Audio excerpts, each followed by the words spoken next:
তো সবাইকে অসংখ্য ধন্যবাদ। অনেক ব্যস্ততার পরে আমরা একসাথে মিলিত হতে পারছি অনেকদিন পরে।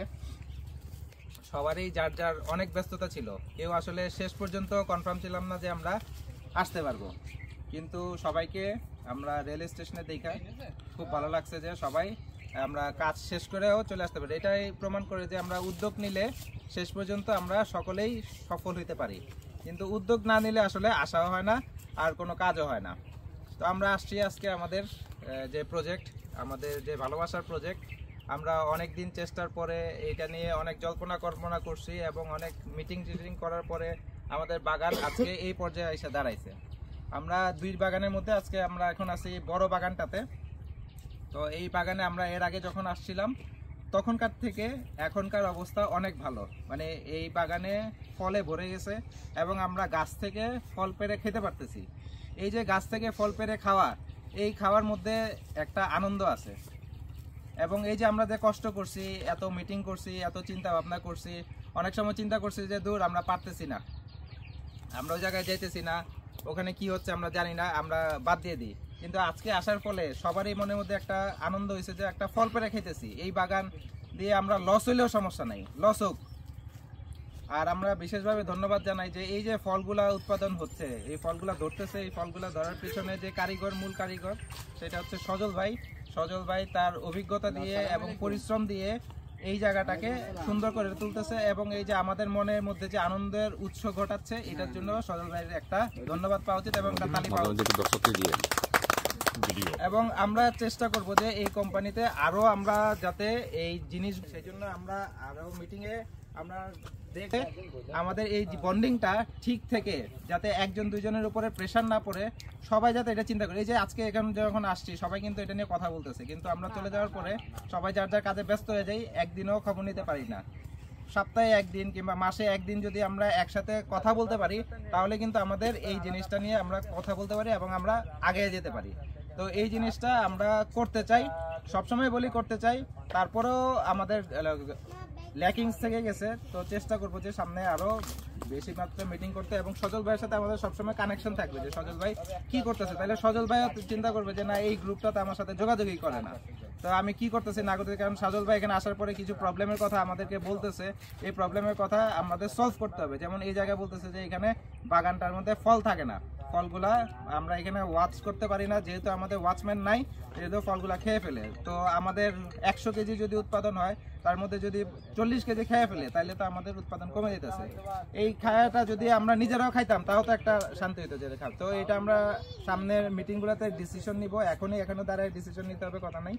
আমরা আজকে যখন সময় পাই তখন ডিসিশন নিব। আমরা আরো একটা বাগানে যাব, সজল ভাইয়ের বাগানে যদি সময় হয় যাব, গিয়ে আমরা এই ডিসিশনগুলো নিব। তো আমি পরিশেষে বলতে চাই যে আপনাদেরকে অসংখ্য ধন্যবাদ, এটার সাথে আপনারা সংযুক্ত থাকবেন। ইনশাল্লাহ আমরা সামনে আরো বড় বড় বাগান আমরা করব এবং বড় ফল দিব এবং আমরা পরিবার নিয়ে এখানে ঘুরতে আসবো, যাতে বছরে একবার দুইবার আসলে আমাদের মনে শান্তি হয়। তো এই বলে আমি শেষ করতেছি, এরপরে আমাদের চেয়ারম্যান স্যার বলবেন। ধন্যবাদ।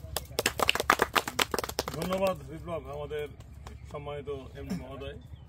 আসলে আমাদের আবেগ থেকে এই কোম্পানির ফরমেশন, তারপরে আমরা প্রথম যখন এখানে এসেছিলাম, আমি এলাকারই ছেলে, 2020 সালে অক্টোবরে, তখন আমরা এই বাগানটা শুরু করেছিলাম। আসলে সজলের অনুপ্রেরণায় এবং এই চারাগুলি সর্বই করেছিল আর কি। তা আমরা গত 4 বছরে এখান থেকে কাঙ্ক্ষিত কোনো ফল পাই নাই। আমাদের কুল ছিল, কুলের বেশ ফলনও ছিল ভালো। প্রথম বছর বোধহয় আমরা 1,30,000 টাকা কুল বিক্রি করতে পারছিলাম, কিন্তু পরবর্তী বছরে বোধহয় 40 না 42, তারপর আর পাই না কিছু। পরবর্তীতে এই বাগানের দায়িত্ব যাকে দিয়েছিলাম, আমার এক বন্ধু আলিম, তাকে আমরা সে পারতেছিল না বিধায় তাকে সরাই দিয়ে, এখন সজলের সাথে আমরা একটা কন্ডিশনে গেলাম যে ও ইনভেস্ট করবে, আর আমি তো অলরেডি 14 লাখ ইনভেস্ট করছি, সেটাও জানে। আমাদের আরো একটি বাগান আছে, ওটা 4 বিঘার, এরা 7 বিঘা, মোট 11 বিঘার। এবং জানেন যে এটা লিজের বাগান, কিন্তু সো এর পিছনে একটা কস্ট আছে কিন্তু। তো যাই হোক, আলহামদুলিল্লাহ সদরকে দায়িত্ব দেওয়ার পর থেকে আমরা যেটা দেখতে পাচ্ছি যে গাছের যে চেহারা, এবং আমাদের বড় একটা আশা যে এই বছরে আমাদের মালটা একটা বড় ধরনের হারভেস্টিং আমরা পাবো, এটা আল্লাহর ইচ্ছায় সদরের মাধ্যমে, এবং আমাদের রিকভারিটা হবে। আর যেটা বিপ্লব বললো যে আসলে ব্যবসায়িক উদ্দেশ্য আছে, পাশাপাশি যেটা রিক্রিয়েশন, এই যে গাছের ফল ছিঁড়ে খাওয়া। আমাদের সাথে কিছু মেহমান আছে, আমার বন্ধু এসছে, তাকে আবদুল্লাহ, আনিস ভাই এসছে, বা অনেকে এসছে আর কি। সো এই ভালো একটা কাজ করতেছে, এবং যখন মালটা পাকবে বা পাকা শুরু হবে বা পরিপূর্ণ হয়ে পারে, তখন আমরা চেষ্টা করবো ফ্যামিলি নিয়ে এসে, বাচ্চা কাচ্চা নিয়ে এসে আমরা ওদেরকে বলবো তোমরা এটা খাও বা ঘুরো ফেরো। আমার মনে হয় যে শুধু ফাইন্যান্সিয়াল গেন না, আমাদের একটা মেন্টাল গেনও হবে ইনশাল্লাহ। তো সো আপনারা আসাতে আমি খুবই হ্যাপি। বিশেষ করে ডক্টর মাহফুজ ভাই আসছেন, খালেক ভাই আসছেন, কখনো আসার সুযোগ হয় না, আর অন্য অন্য মেম্বাররা এর আগেও এসছেন। সো আমি আশা করবো যে আমার এই কোম্পানিতে আরও যারা মেম্বার আছে তারা সবাই আসতো, আমাদের খুবই ভালো লাগতো, সবাই এনকারেজ হতো আর কি। এক পর্যায়ে তো আমাদের চিন্তা ভাবনা ছিল যে কোম্পানিটা একটু টিকে কিনা, কিন্তু এখন আমরা আবার এনকারেজ হচ্ছি এবং নতুন উদ্যমে আমরা কাজ শুরু করছি। আর যেহেতু সজল আছে, এই সাইডটা নিয়ে আমাদের কোনো টেনশনে কিচ্ছু নাই ইনশাল্লাহ। শুধু জাস্ট ওর সাথে আমাদের যোগ রাখতে হবে ইনশাল্লাহ।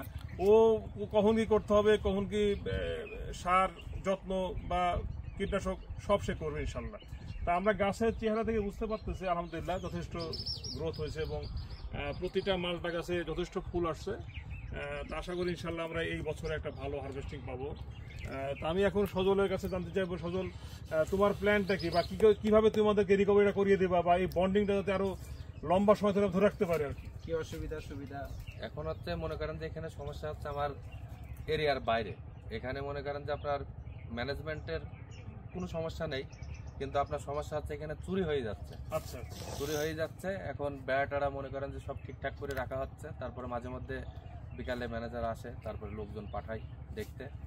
তা আল্লাহর রহমতে আশা করছি যে এবছর ফল মোটামুটি ভালোই হবে ইনশাল্লাহ, ফল ভালো হবে। আর ওই বাগানে পেয়ারা বাগানেও আপনার সমস্যা হচ্ছে পেয়ারার ফলই করছি কিন্তু পেয়ারা পাচ্ছি না, পেয়ারা সব হচ্ছে খেয়ে ফেলছে। এখন আমাদের বাগানের বর্তমান যে অবস্থা, যে আমরা এখানে যে লোক রাখবো সেই ফ্যাসিলিটি মনে করেন যে এখন এই পর্যন্ত হয়নি। এখন যদি আমাদের বাগানতে ভরপুর প্রোডাকশন আসতো তাহলে দেখা যাচ্ছে আমাদের একটা লোক রেখে পোষাতো, কিন্তু এখন দেখা যাচ্ছে যে সামনের বছর থেকে আমরা একটা লোক ওইভাবে রাখার একটা চিন্তা ভাবনা করবো। এখন আপাতত আগে লসটা ওঠানোর চিন্তা ভাবনা আছে, যে লসটা উঠায় সামনে বারতে দেখা যাচ্ছে যে এখন ভরপুর ফল আসবে, এখন 2 মাস 3 মাসের জন্য